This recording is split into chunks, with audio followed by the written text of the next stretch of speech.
Na questão das vacinas, um capítulo importante, um tempo recorde com o qual conseguiu-se desenvolver algo absolutamente novo e com tecnologias absolutamente inovadoras. É possível fazer isso em saúde em outras frentes, que não só as vacinas? É incrível, né? Na vacina, o que a gente fez? A gente usou métodos velhos, né? Por exemplo, a Coronavac era uma vacina de vírus morto, né? Morto por passagem em ovo, né? Que era uma coisa que a gente faz hoje com a vacina de influenza, mas a gente teve coisas revolucionárias, como a vacina de RNA mensageiro, que expressava especificamente a proteína que era preciso expressar para haver resposta imune. E isso já extrapolou, por exemplo, o mecanismo de RNA mensageiro está sendo utilizado experimentalmente nos modelos experimentais, por exemplo, de cura da AIDS.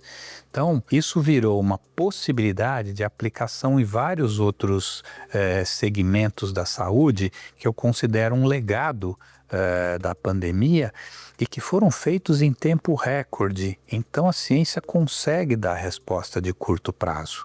É preciso integrar esforços, é preciso, de novo, como você falar, encarar isso como o mundo inteiro e não como feudos isolados no mundo. Uma outra quebra de paradigma foi justamente a utilização da telemedicina.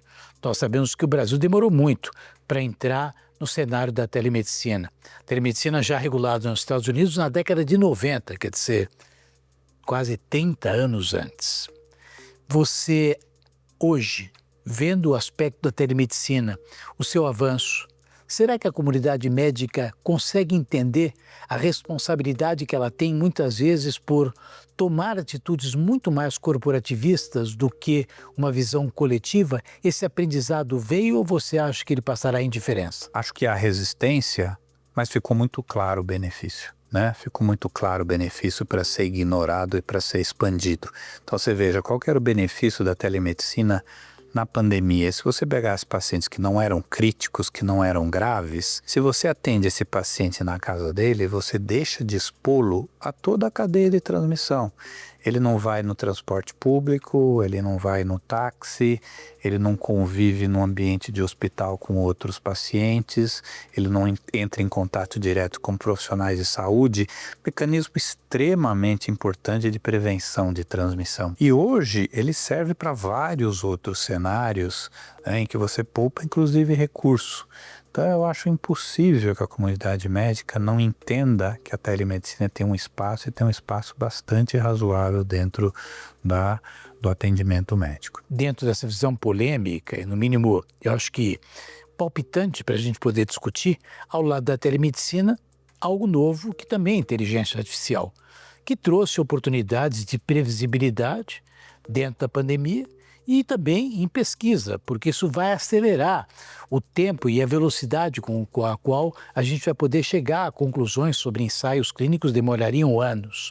Como é que você vê essa inserção da inteligência artificial? Primeira coisa que me chama a atenção é que se a gente conseguir, a inteligência artificial faz isso, que é agregar informações em setores diferentes, a gente vai conseguir detectar muito precocemente pandemia.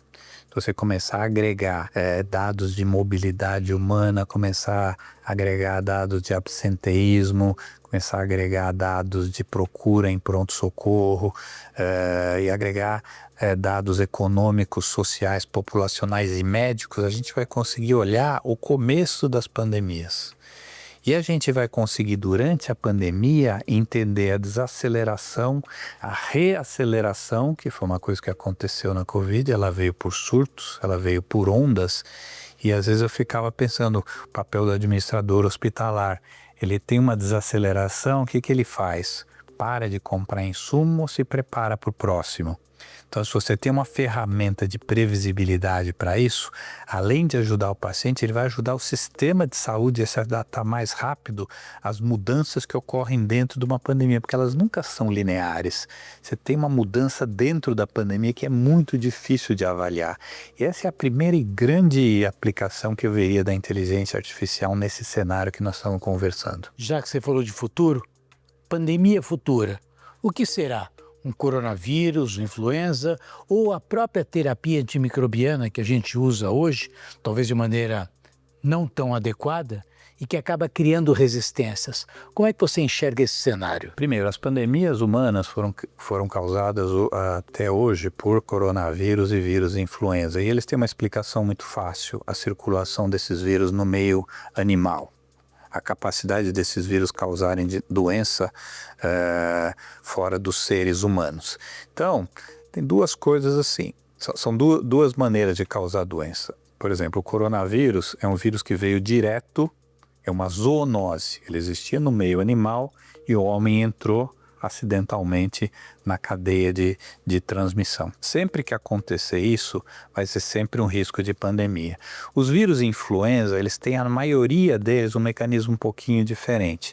É um rearranjo genético de cepas de influenza do mundo animal e do mundo humano. O importante é que todos eles acabam tendo um impacto grande por ser um vírus novo e a transmissão respiratória vai ser sempre igual. Previsão, eu não sei, mas eu sei dizer que tem uma pandemia potencial na nossa porta, que a gente precisa começar a olhar, que é a gripe aviária. A gripe aviária é um vírus influenza H5N1.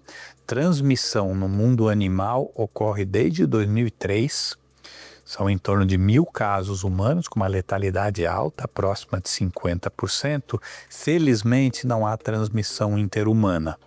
Mas esse é um vírus de potencial, de risco potencial, porque esse vírus nos seres humanos, ele consegue se adaptar no nosso trato respiratório inferior. Tudo que infecta o trato respiratório inferior produz menos partícula infectante. Quando se esses agentes conseguirem se adaptar aos receptores da parte alta do trato respiratório, a gente vai gerar mais partícula e pode haver transmissão interhumana. Então, o primeiro que a gente tinha que estar se preparando, que a gente tinha que ter todo o aparato para detectar e se preparar quando começar, se houver transmissão interhumana, seria o vírus atual da gripe aviária que está na nossa porta. Ele precisa ser mais debatido.